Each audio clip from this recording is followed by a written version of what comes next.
for managing to come down for a 10 a.m. Sunday panel. I know that's no easy feat after Friday and Saturday. I'm going to give a couple more minutes for anyone else to roll in. So while we're waiting, I'm going to just start us off by telling you guys about my favorite D&D story that's going on right now in the campaign I'm running. So the party is about halfway through, and they've realized that they have nowhere near enough healing to make it through. So one of our players took the cohort ability to pick up a cleric to come along with them and provide some healing. Now the problem is the party only knows one cleric, and her name is Sarbi. And her ambition in life is to, just be the local healer down at the chapel, maybe work in the cathedral's library if she studies hard. And then one day the party shows up with her church's legendary hero paladin, and he says, "All right, you need to go with them, they need your help." "What? Here's a crossbow." "What?" So now she's tagging along with them, and the fun part is, since it's halfway through the campaign, she has no idea what the players have been up to, and they haven't told her. And so her catchphrase has become, "The what?" So they'll do things like, "This person's had all their limbs and their head removed. This might have something to do with those flesh abominations." "The what?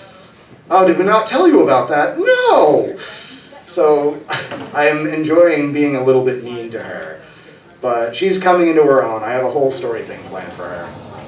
Oh, yeah. Just as the panel starts, here comes the AC. Is anybody in a campaign right now? Good. Very good. Good. Who's been in one before, but isn't in one right now? Okay, good. So why don't you have your hand up?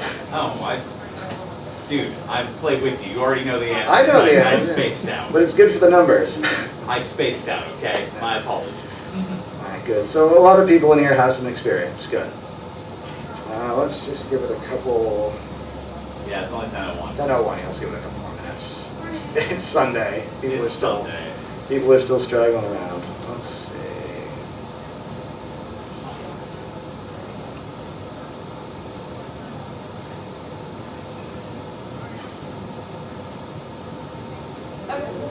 A lot of the stories I tell right now are actually in the panel, so I can't bring them up. You can teleport Elder. That's not it. Oh, yeah. Yeah, it kind of comes into good NPCs. So two of my players are really into basketball. It's during the NBA Finals. It's like all they talk about at table, and we've missed games because there's Game 7 of the NBA Finals, or whatever they call it. But whenever they do the draft, one of my friends always looks for for weird names on the NBA draft, and he always wants to give them to NPCs. And one year, a name that came out was Corn Elder, which I think was short for Cornelius Elder. Cornelius Elder. But the second he said that, I have to make a corn-themed druid now. And he wound up being one of the favorite NPCs of that campaign because he just screamed the word corn all the time and had various corn-themed attacks. Like he could summon corn dogs to attack people, and he could make giant... Yeah, you forgot about the corn dogs. And he could make giant corn mazes to protect things. Like it was a village under attack and he summoned a giant corn maze. So one thing I'm going to bring up a lot in this, is use player input to make the game better. And that's probably a really good example of that. Let's see, 2 minutes. Start at 10:05.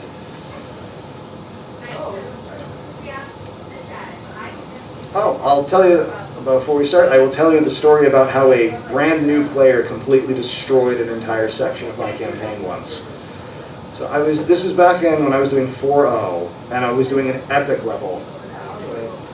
I was doing an epic level campaign, and I started out with, the throwaway lines like, "Yeah, you guys are heroes the world over, you're going into the Astral's Fleet, you've got a ship full of platinum and trophies and all that sort of thing." And I mentioned that at the beginning of the campaign. And then 8 months later, I think in real time, the party encountered this area full of warring factions, and I had worked out, okay, we got diplomacy. I have different heads of positions. They're going to have to either join one faction or fight with another. It's going to be very Fallout. So I had this all figured out, and then so they sail up to this area, and our new player, who this was his first game ever, said, "Why don't we just bribe everybody with a ship full of platinum?" And I was like, "Yeah, you could do that. Give me a minute." And that's a bit of DMing advice that doesn't come up in this, but I'll give now. Like, if your players don't get mad at you if they force you off the rails and make you stop a game. They love it. It's their most favorite part of the entire campaign when we made the DM take up smoking again. Remember how he went out and screamed on the porch for like a half hour? Yeah, I remember that. I think we're close enough to 10:05. I think I figured out my best area to be at this microphone, so I am going to get started. Hello, my name is Brett Pierce, and today we'll be talking about the many ways to develop and build a setting for your tabletop campaign. I've been gaming since around 2008, and I've spent much of that time as my group's forever -1 DM. So I know a thing or two about running a tabletop game. I'm also a compulsive world builder, and I write for World Building Magazine, so I know a thing or seven about crafting a world. Most of my experience is in the D&D and Pathfinder arena, but I've done my best to make sure the advice I give is applicable no matter what game or genre you're playing. So first we'll talk about how the world and the party go hand in hand, and then we'll take a deeper look at quest hubs.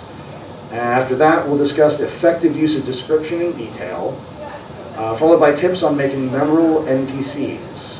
And then finally, we'll talk about using the setting to make villains and factions and how to use your world building in combat. And after that, we'll have time for questions, so I'll ask everyone to hold all questions until the very end. All right, so I'd like to explain some advice I'm going to be giving throughout this panel. The most important is know your party. As DM, you are ultimately responsible for everyone around your table having a good time.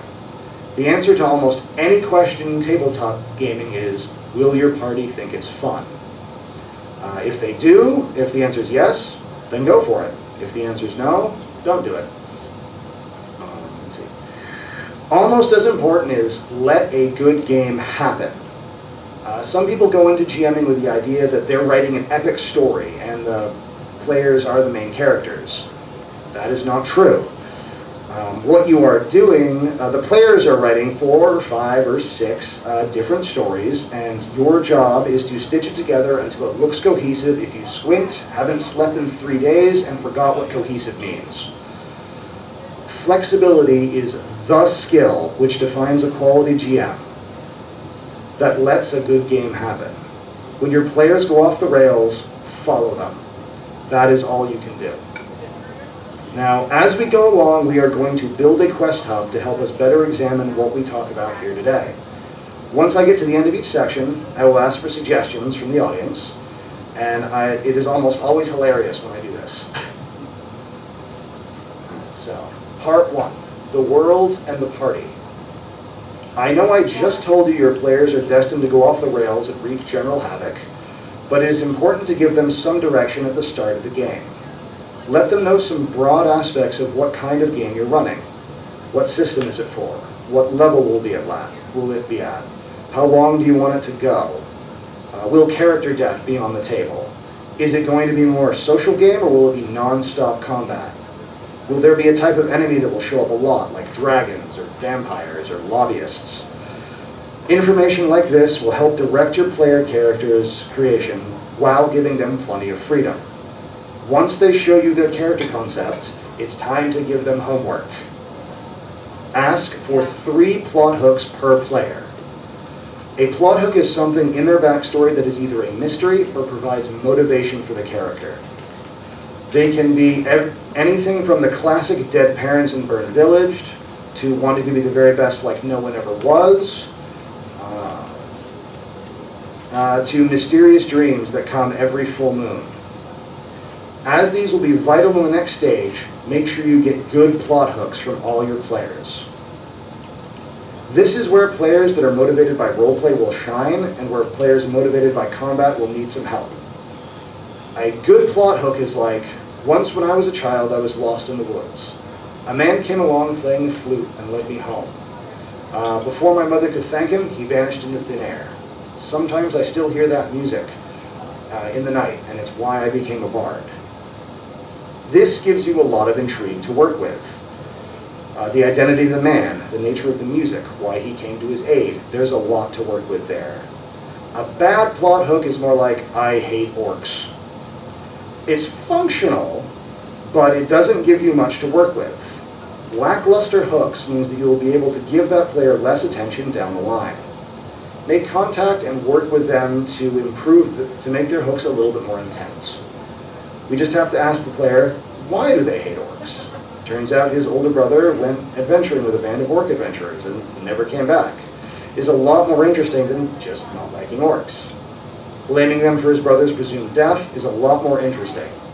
Gives you and the player a lot of room for the roleplay and have the spotlight on them. Once you have the characters and hooks in hand, it's time to start planning your game in more detail. Thanks to the vagueness of the information you gave them, you have plenty of options to work with. Use what you have from your party to inform the setting.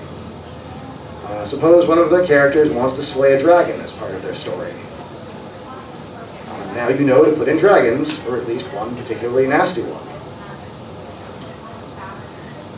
Suppose one character is looking for a long-lost relative. Well, there are all kinds of monsters that love snatching people. Pick one of them to be a recurring enemy. When possible, mix and match different hooks. If that dragon character A wants to kill is the same one that kidnapped character B's brother, then those two players will have a lot of good roleplay opportunities in the future.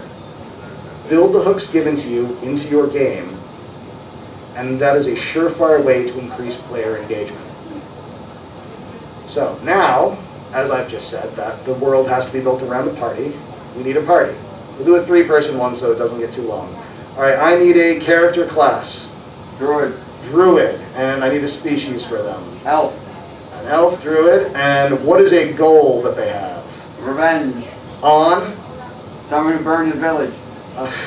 Okay, we're being classic. Good. Revenge on Burned Village. For Burned Village. Thank you, AC. Alright, I need another class. Someone from this side. Rogue. Okay, what species? Dragonborn. Dragonborn, the most stealthy of people. And what is their goal or motivation? Anybody? Steal the crown, I don't know. Steal a crown. The crown. The crown. Okay. And one more. I need a class. Artificer. Artificer. Okay. Artificer, hard to spell. Thank you. What species? Orc. Turtle? We're in agreement on Tortle. There were two voices at once. Yeah, that was definitely Turtle. And what does this Artificer Turtle want in life? immortality. Immortality. Cool. I was gonna make a steal. Immortality. Okay, excellent. So, and then quest hubs. A quest hub is a general location that is returned to repeatedly, either to advance the plot or because it has some connection with the characters. In this scenario, our characters must have a connection. So what are some good ways to encourage that? The first is to have the quest hub be everyone's hometown. This requires all the players to be on board with this during the pre-game planning, and is a great way to foster connection between the characters. However, some players want a more mysterious backstory, and everyone knowing the town limits your options with it further down the line. Option 2 is that there is an early objective in the town. One of the characters may have inherited property in the town, or a special location like a library or noble's castle that they need to revisit over and over again. This gives you quite a lot of freedom in designing and populating the town because the characters are new to it. You can, for all intents and purposes, do whatever you want. Option 3 is accidental. Perhaps you never intended for there to be a quest hub in this game at all, but your players fell in love with an NPC you spent 30 seconds creating and want to set up a base in the town so no one ever destroys their garden ever again. This is where flexibility as a DM comes in handy. That which the players decide is important becomes important. So either by plan or by accident, there is a quest hub in your game. Now it is time to give the characters connections to it. Time to use those plot hooks. Do everything you can to tie them into the quest hub. Character A wants to slay a dragon. Turns out there's an expert in dragon lore that lives in the quest hub.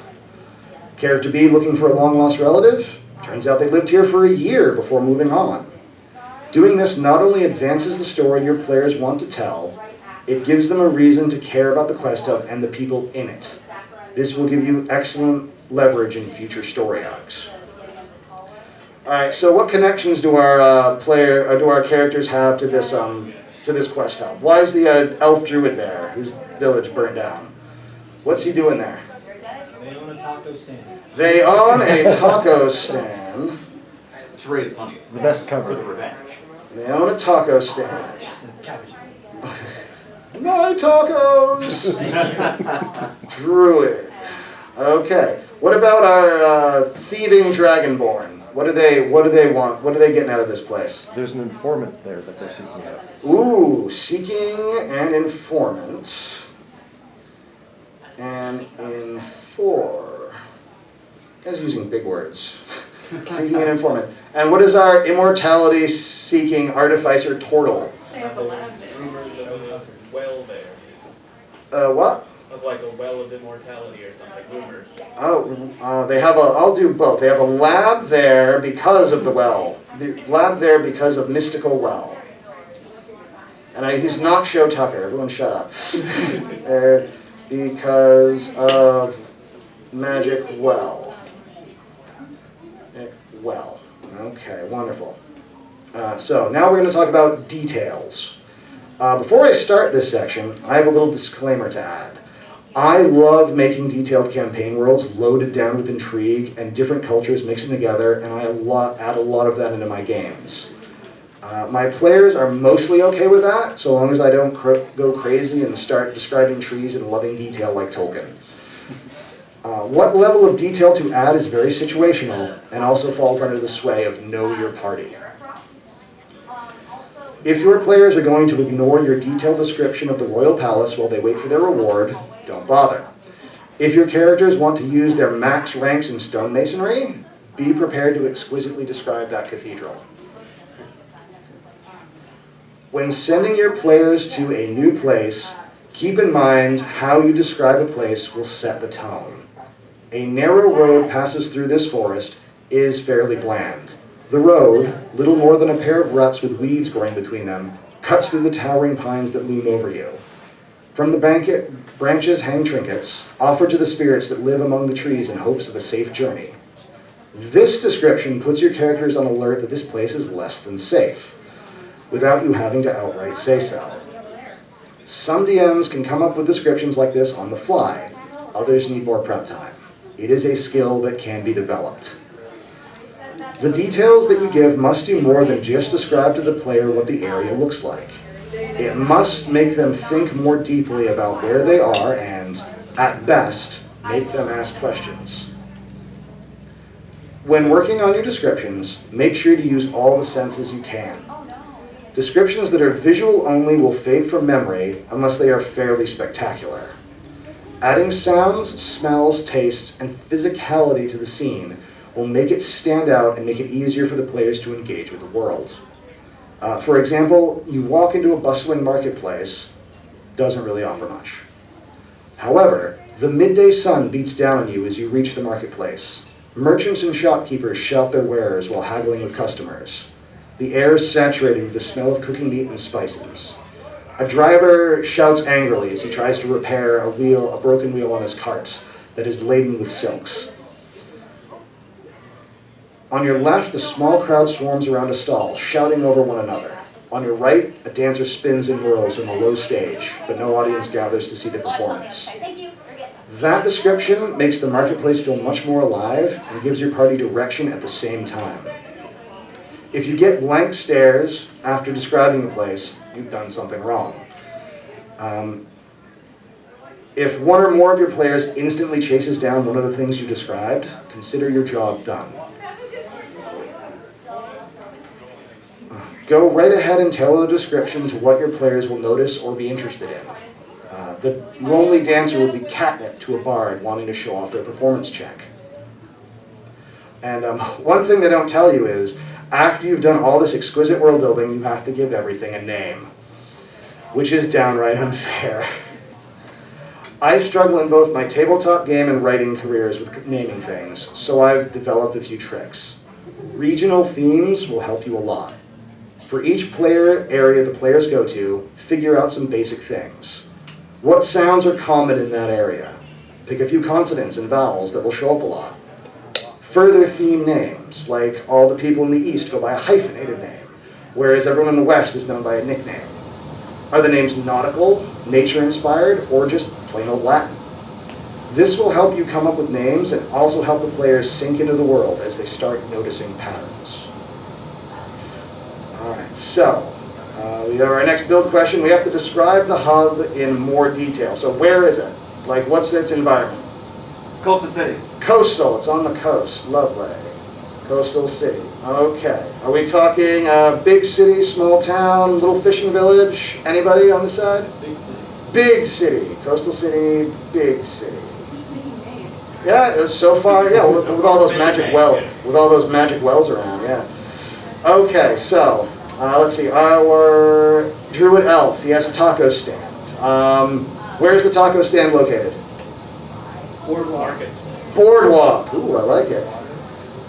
Boardwalk. Is it doing well? No. No, not doing well. Why? It's because everyone comes to the city for crab instead. Ah, Just haven't made those crab not doing well because people come here for seafood, not spicy food. Because people come here for seafood. People want seafood. Okay, what about our rogue dragonborn? No, I don't want to go with who is. Like, what crown is he after? Like, whose crown specifically? Poseidon. Poseidon's crown. So he's ambitious. Poseidon's crown. Who has it? The elf. The elf. Oh, no. Ooh, Poseidon's crown, which is owned by the elf. Who's probably a sea-themed druid. Owned by elf. Alright. That's a complication. Where is the elf hiding it in the city? In the restaurant. It's like In the taco stand. In the taco stand. Who would think to look at that? You know, I would not look for Poseidon's crown in a taco stand. No, he goodwilled it. Well, he wouldn't own it if he had goodwilled it, unfortunately. That can be where he got it from. Got crown from Goodwill. Dragonborn sucks. He does. Couldn't even find it at Goodwill. Crown from Goodwill, which is a thing, I guess. All right, and so what about this turtle? Where in the city is his lab? Underwater. Under the boardwalk. Under boardwalk lab, and where is the magic well? Somewhere in the deep sea. Deep sea, an undersea well. That's terrifying. Magic water. Under boardwalk, well, under the ocean. Could be part of like an old flooded city. Oh, Yeah. Old flooded city. This is getting more and more Eldritch the longer we go on. Old flooded city. Okay, let's see more about the city. All right, well, let's move on to NPCs. So,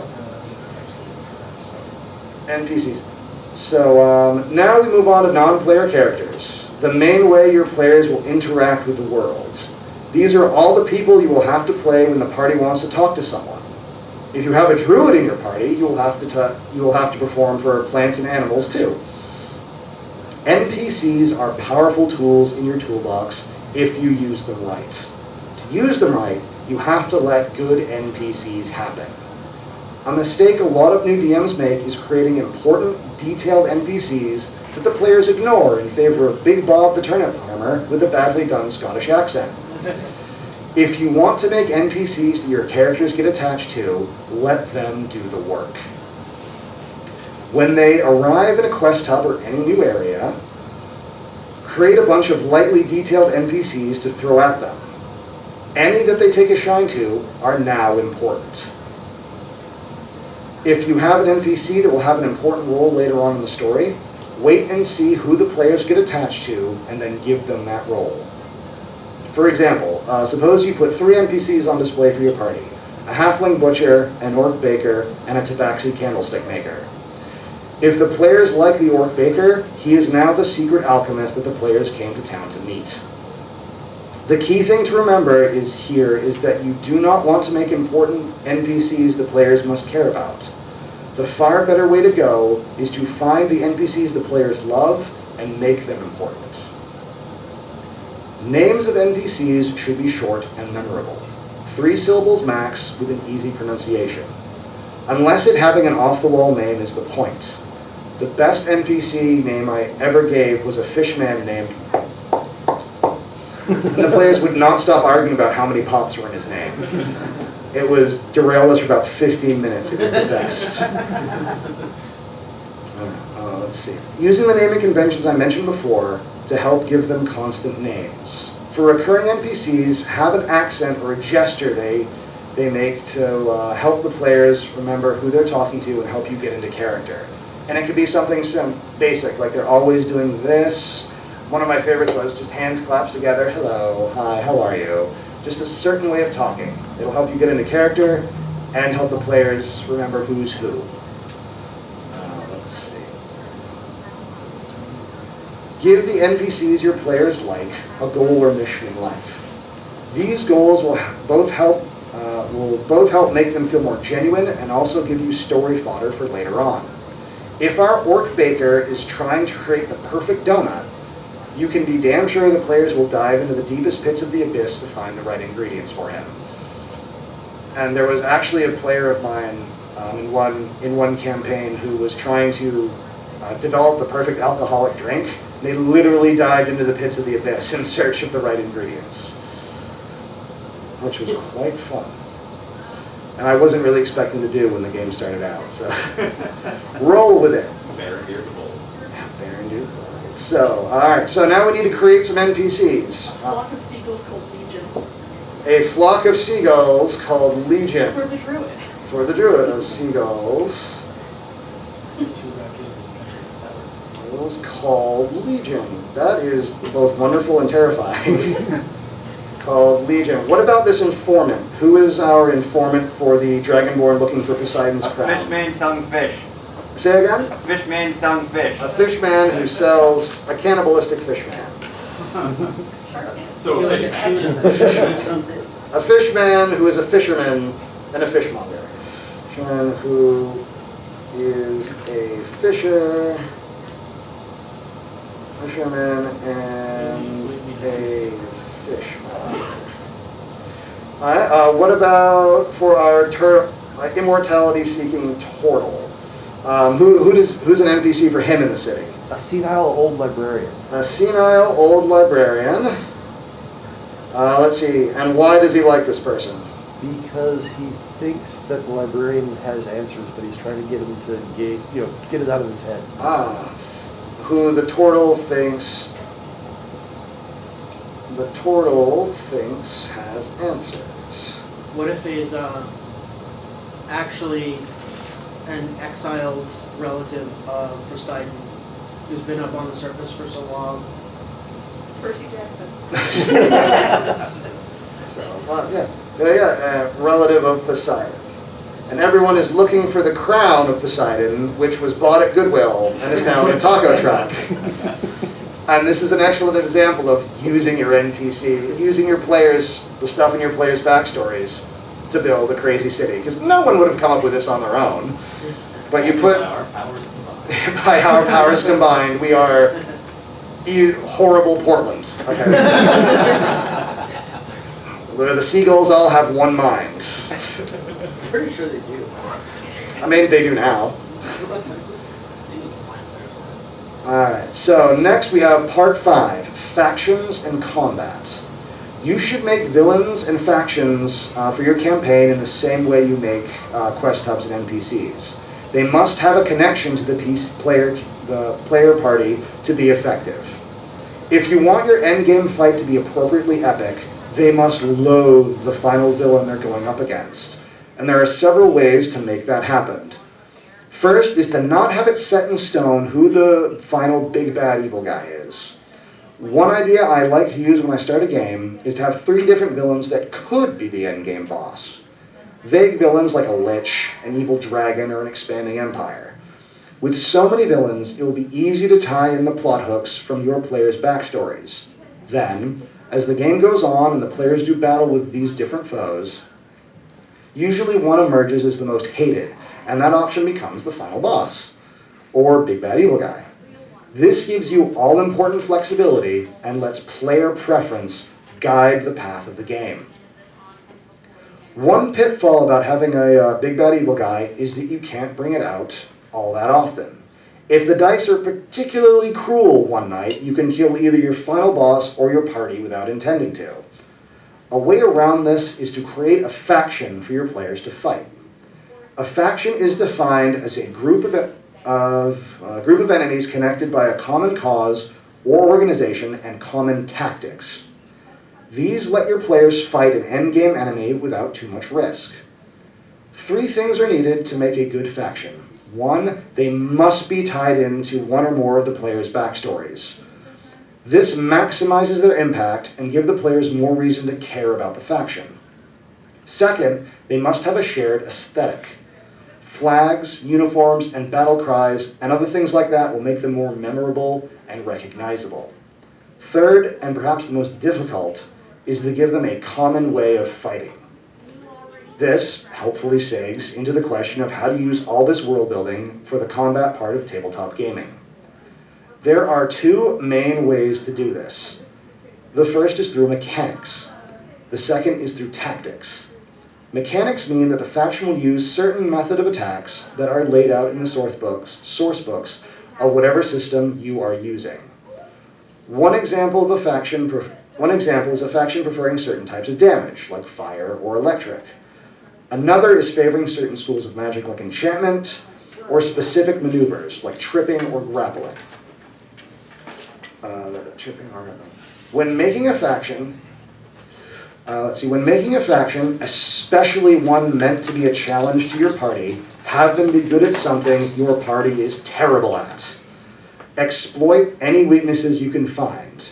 If they all have terrible fort save, welcome to the poison faction. More subtle and more challenging is using tactics to define the faction.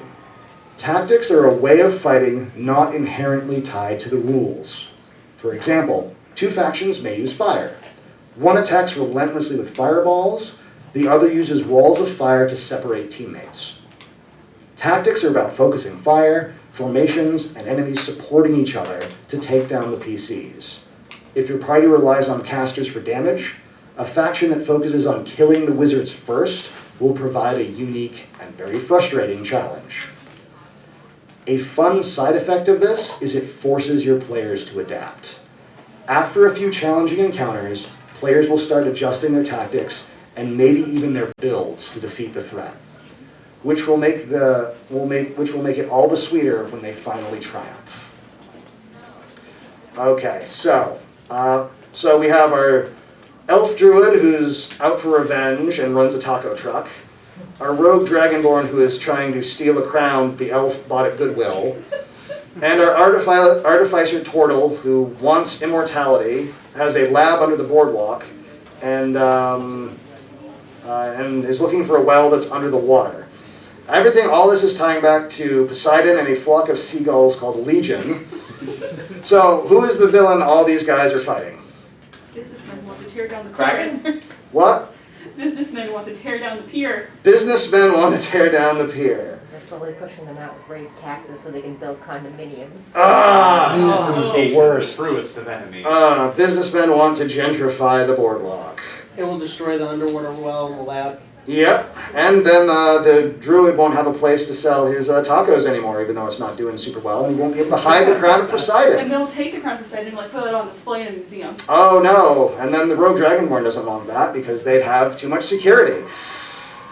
Wow, so how do our gentrifying businessmen fight? What are their tactics? Except the food. Let's use some Oh, thugs. yeah. Thugs, okay. Lots and lots of Lawyers. thugs. Well, okay, so the druid can't fight. It has to be something they have to, like, physically fight. Well, you can physically fight lawyers, but it's easy. Alright, so, but, I mean, what allies do they have in this? What allies are they going to be throwing up against our ragtag group of misfits here? The local thieves guild. Ooh, thugs and the local thieves guild. So that means we're looking at a faction that uses probably a lot of poison, a lot of hit and run tactics. They're going to have ambushes, which is something that you can use that you could use if you were running a game with this party. They will never sleep calmly ever again after the first fireball comes in through the window. But yeah, so that's something you can really use there. Where does the seagull called Legion come in? Whose side is he on? Anyone who gives them No food. one. Anyone who gives them food. Oh my god, that's why the druid has them on their side. He never sells any food, so he throws it all to the seagulls. That's, wow, I need to do something with this now. I see another setting guide. Yeah, I do. I'm going to have to stab up Legion. Got it. Yeah, a flock of seagulls named Legion. Alright, so, on to our last section here, and then I will open up the floor for questions. So you may have noticed that for a panel called Quest Hubs and Dungeon Crawls, I haven't talked much about dungeon crawls yet. The reason for this is that you need all the skills we've talked about to make a truly epic dungeon crawl. Now, the difference between a regular dungeon and a dungeon crawl is one of scale. A regular dungeon may just have a couple of rooms, a tough boss monster, and some nice loot at the end. A dungeon crawl will last many sessions, have multiple levels, encounters designed to make the party tear their hair out, and loot that has major implications for the story of the campaign. Dungeon crawls are also heavily foreshadowed. While the party may just stumble across a regular dungeon, a dungeon crawl is something that they will prepare for well in advance. It is above all else, an event. And I'm going to tell you the story of the half-hour tripwire. So, a couple campaigns back, I told my players I was going to be running a classic dungeon with tons of traps and all kinds of stuff. And I bought a book called Iron Tooth's Traps, which is an old school D&D book with all kinds of horrible, nasty traps. And I told them, I showed them the book, and I petted the book lovingly in front of them. And eventually they get to the cave. And I described you go into the cave. You see a single tripwire that appears to have been stepped on.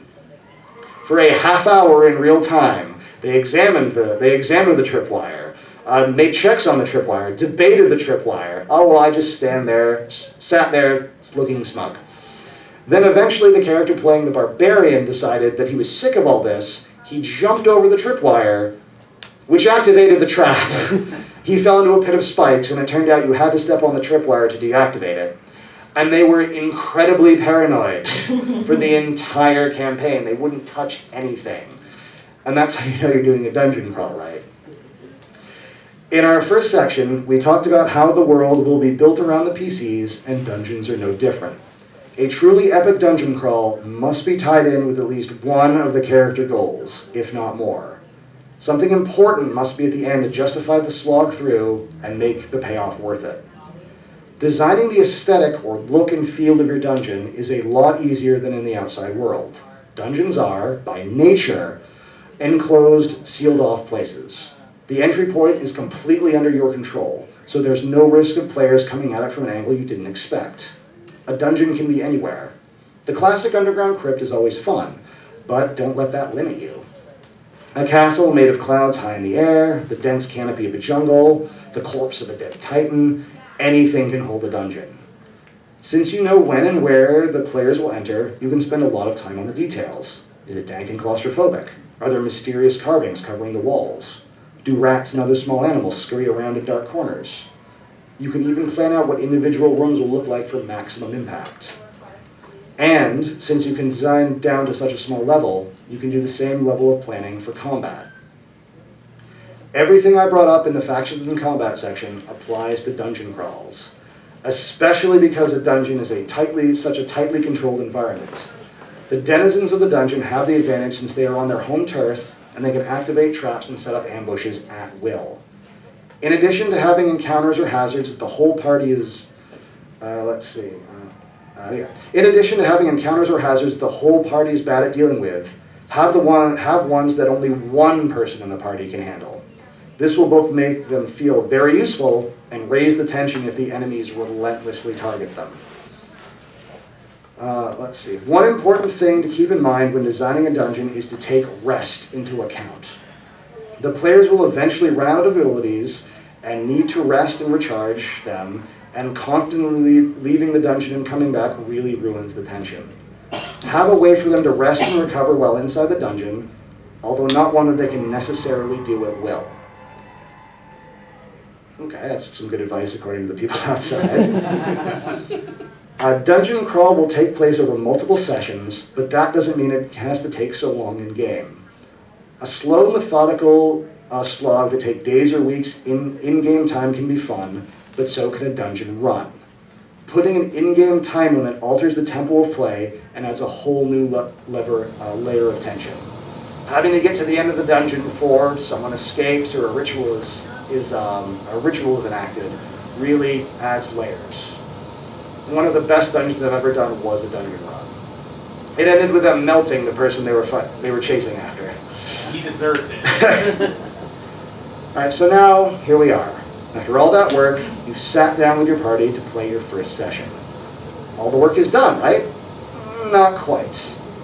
As I've said, you have to let a good game happen. This means that the most fun option can be the one someone comes up with on the fly. And an experienced GM knows that they will be required to think on their feet. A player might blitz past the answer you thought was obvious and put all their focus on an island on the map that you never bothered to develop. The other players latch on to the idea, and the party is convinced that what they seek is on that island. They start asking how much it is to hire a ship, and someone looks up the rules for combat at sea. In this situation, you can fall back on your prep work and list some bland attributes off the nearest region and try to steer them away. Or you could go in the other direction and shift their destination to the new island. This will make the player feel accomplished for solving the puzzle and give your party a new place to explore. This is a good example of letting a good game happen. The players found a solution other than the one that was planned and you rolled with it. A savvy GM will act like that was the plan the entire time. And that brings us to the end. Jesus Christ. Local Thieves Guild, gotta write that down, Local Thieves Guild. So, and as I've said, this is an excellent example of why you really need to take what your players want into account. Because 6 heads is better than 1. If you give them what they want, you can make something amazing. And you can use it to torture them too. Which is really why we all sit down at the table.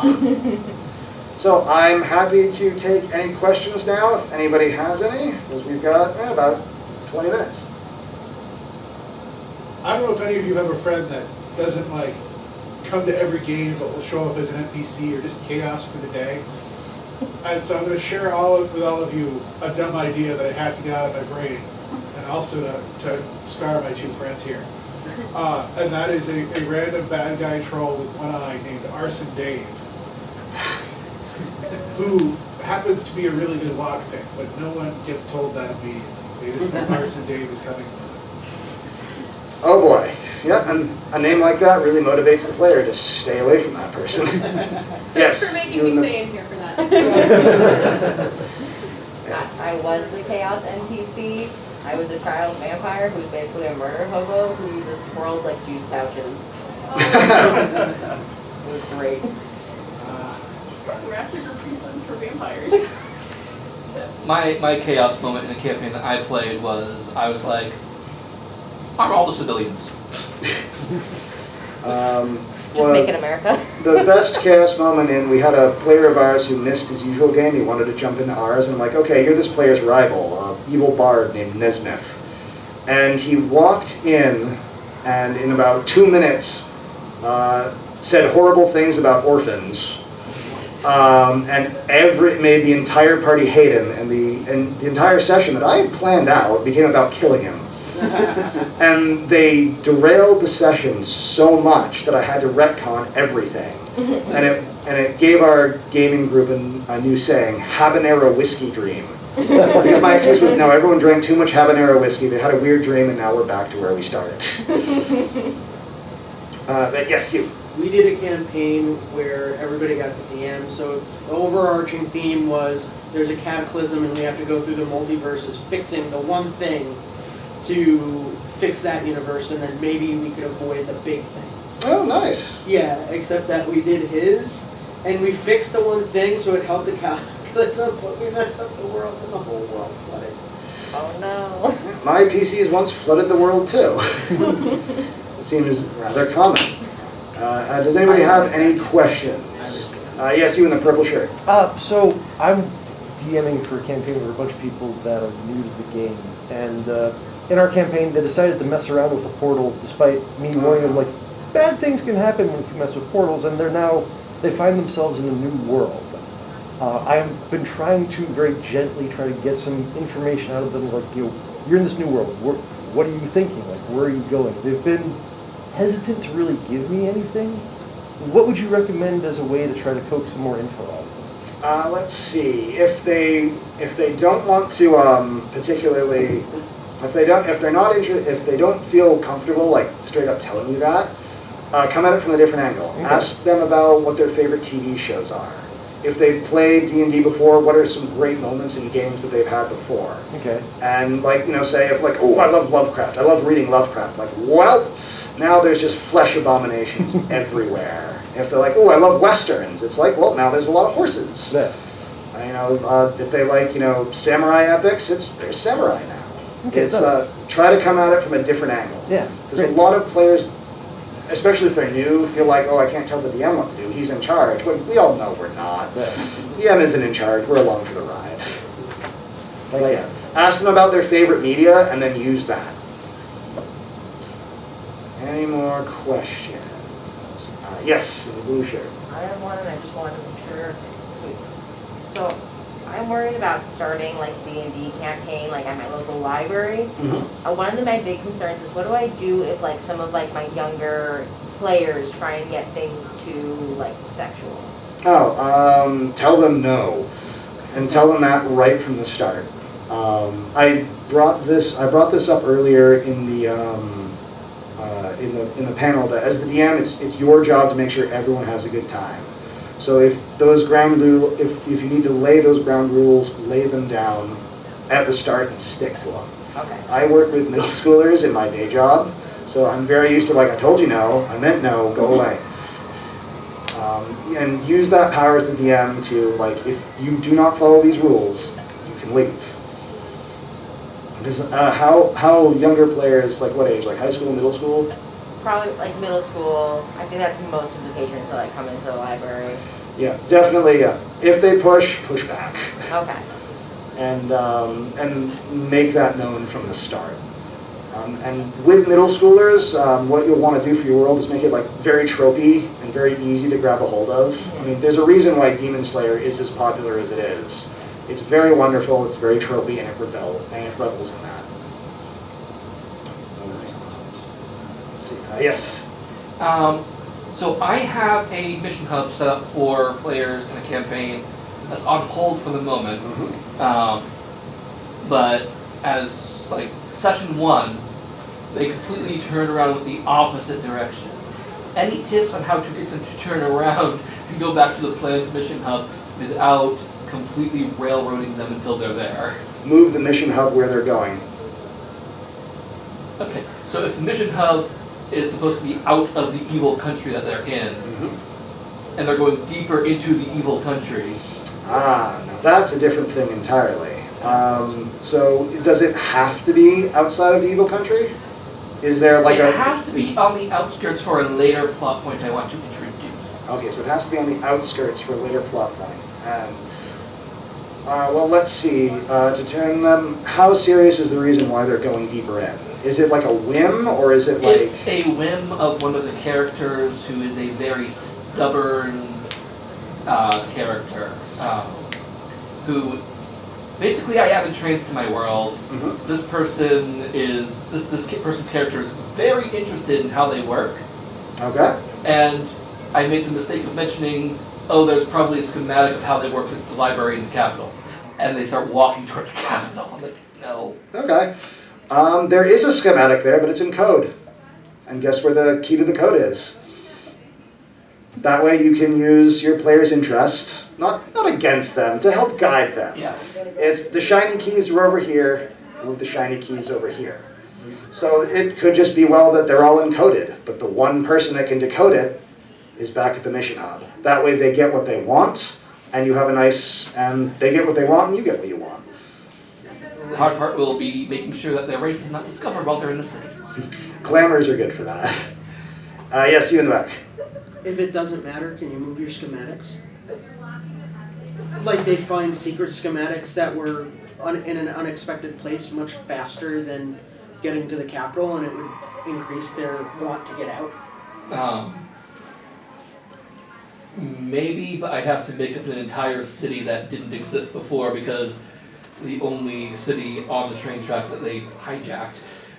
So that's an excellent question you guys can have at a later time. Does anybody have any other questions?